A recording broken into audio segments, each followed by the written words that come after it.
Cela devrait générer une économie de 840 shekels par famille et par an. La seule chose qui peut faire changer vraiment radicalement le tableau, c'est l'importation libre de produits agricoles de pays concurrents qui feront comprendre à tout le monde que les règles du jeu ont changé et qu'il faut baisser les prix.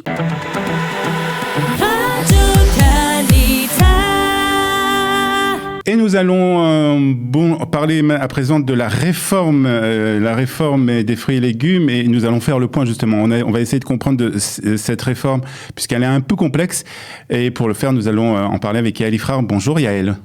Bonjour Olivier. Alors, on va faire le point sur cette réforme. Alors, c'est une réforme en fait qui est une double réforme, on va dire, puisqu'on parle d'un côté d'une réforme concernant l'importation des fruits et des légumes, et puis aussi une réforme concernant aussi les agriculteurs israéliens. Alors, éclaircissez-nous un peu tout ça. C'est une réforme qui se situe dans le cadre d'une loi qu'on appelle en hébreu la Chok HaEsderim. C'est une loi qui permet de faire passer en bloc des réformes très conséquentes de l'État et de certains ministères dans le cadre de la loi budgétaire. Israël étant considéré comme un pays qu'il est quasiment impossible de réformer en raison de la puissance des groupes de pression et des lobbies, le ministère des Finances a imaginé un système qui n'existe nulle part ailleurs dans le monde et qui consiste à accoler à la loi de budget annuel de l'État tout un bloc de réformes qui concerne il y a énormément de réformes dans cette Chok HaEsderim, elle fait 298 pages. Oui. Voilà, et parmi ces réformes-là, donc ça permet comme ça d'éviter de contourner les débats normaux qui se passent dans les différentes commissions, de discuter de ces réformes dans une commission que Avigdor Lieberman a créée spécialement pour l'occasion, qui s'appellera la commission des réformes et qui est bizarrement dirigée par une députée de Israël Beiteinu, le parti d'Avigdor Lieberman, et ainsi de faire passer au forceps des réformes qui passeraient pas autrement. Donc déjà ça, il faut le comprendre. D'accord. Parce que cette réforme de l'agriculture, on en parle depuis plus de 10 ans. Qu'est-ce qui se passe en Israël ? Israël est un des seuls pays du monde où il n'y a pas de soutien au secteur agricole. Dans tous les pays développés, l'agriculture est effectivement un secteur qui non seulement est un secteur à risque, et d'autant plus aujourd'hui à cause du changement climatique, et évidemment de la saisonnalité, des récoltes, etc. Mais en plus, c'est un secteur qui est stratégique parce qu'il s'agit évidemment de nourrir une population, mais qui pour autant n'est pas suffisamment rentable pour qu'on puisse maintenir avec un simple système d'offres et de demandes, une population suffisante qui aille s'occuper d'agriculture. Donc, dans tous les pays du monde, y compris les États-Unis, le Brésil, mais aussi évidemment l'Union européenne, on subventionne les agriculteurs pour qu'ils continuent à cultiver sur une activité qui en fait est une activité sur laquelle ils perdent de l'argent. Cela évidemment dans les cas où les produits agricoles sont vendus à des prix normaux. Alors ça n'arrive pas. Cette subvention, il n'y a pour le moment aucune subvention, pratiquement aucune subvention pour les agriculteurs israéliens, pour le moment. Pas pratiquement. Il n'y a aucune subvention pour les agriculteurs israéliens parce que cette subvention, Olivier, c'est vous, c'est moi et c'est tous les consommateurs qui la payons sous forme d'une protection complètement délirante du secteur agricole qui, d'une part, va protéger le secteur de toute importation. Donc, c'est-à-dire qu'en fait, il y a tout un pan de fruits et de légumes qui sont complètement interdits à l'importation. Par exemple, c'est interdit en Israël d'importer des citrons, d'importer des avocats. Enfin bon, je vous donne pas toute la liste, mais enfin énormément. Et d'autre part, sur ce qui est permis à l'importation, il y a des taxes douanières extrêmement élevées qui font que ça rend quasiment pas viable économiquement d'importer. Ce qui explique qu'on trouve un ananas, par exemple, sur le marché à 40 ou 50 shekels. Voilà, mais là, bon, l'exemple de l'ananas aujourd'hui n'est même plus tellement pertinent parce que l'ananas, c'est un produit exotique auquel nous, on s'est habitués en Europe parce que évidemment, il y a des anciennes colonies puis des grosses sociétés. En France, on a évidemment la Guadeloupe et la Martinique, mais il y a aussi les grosses sociétés comme Dole qui sont des multinationales de l'agriculture qui font travailler des ouvriers agricoles à prix très bas. Et comme il n'y a pas de taxe à l'importation, c'est très peu cher. Mais là, il ne s'agit plus de ça. Il s'agit de dire qu'en Israël, les fruits et les légumes ont doublé depuis une dizaine d'années. Que, par conséquent, des familles nombreuses qui doivent se reposer sur des fruits et des légumes frais pour une alimentation équilibrée, pour une croissance correcte des enfants, ont été obligées de réduire leur consommation pour pouvoir atteindre donc le même niveau de dépenses, que les dépenses de fruits et de légumes en Israël représentent 14% des dépenses d'un foyer, et que donc on voit que 25% de baisse sur les 10 dernières années. Ça veut dire que les Israéliens achètent moins de fruits et de légumes et évidemment mangent plus de produits ultra transformés et de produits industriels. C'est absolument catastrophique dans un pays qui était célèbre pour sa consommation de fruits et de légumes. Alors, que veulent faire les ministres de l'Agriculture et le ministre des Finances, tous les deux du même parti, hein, il faut le préciser.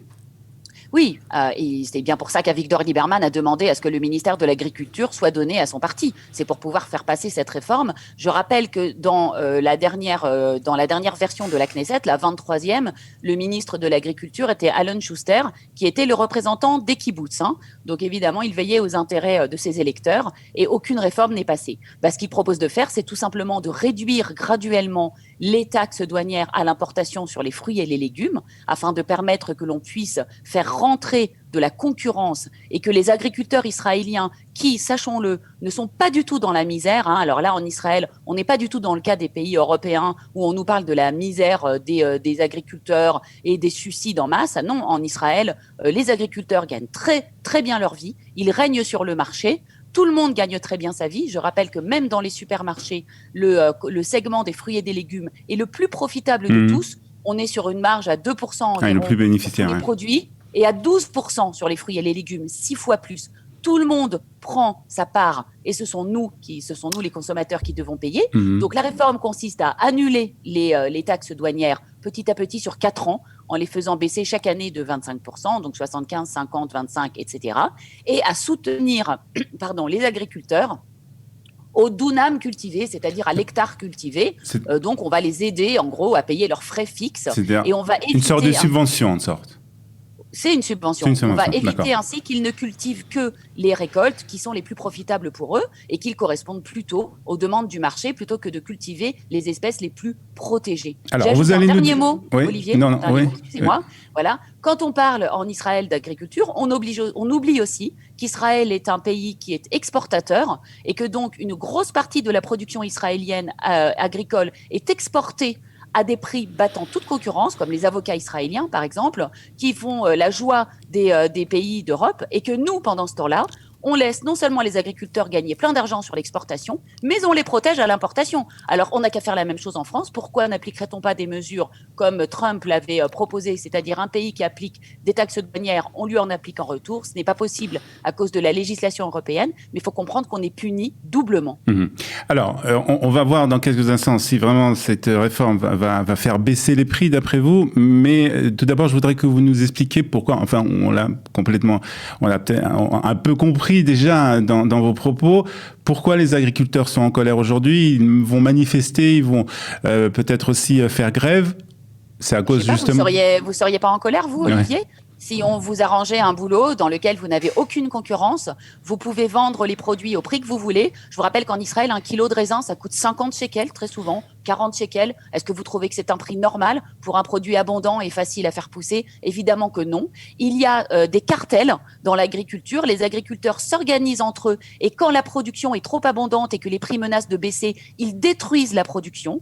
On a publié dans la presse dernièrement une lettre qui avait été donc le protocole d'une rencontre d'agriculteurs de la pomme de terre qui avait prévu de détruire des centaines de tonnes de pommes de terre pour ne pas faire baisser les prix. Est-ce que ce n'est pas scandaleux alors qu'il y a des familles très nombreuses en Israël et que 30% des enfants vivent sous le seuil de pauvreté et ne se nourrissent pas correctement, qu'on est obligé de se reposer sur des organisations comme La Tête pour pouvoir lutter contre l'insécurité alimentaire et distribuer des colis? Alors ça, c'est vraiment scandaleux. Donc si vous étiez un agriculteur israélien et qu'on vous avait protégé avec des taxes douanières, qu'on vous permettait de vous organiser comme vous voulez et de vendre votre production à des prix qui sont supérieurs de 50, 60, 70% au prix pratiqué dans un pays développé, vous seriez pas content, Olivier.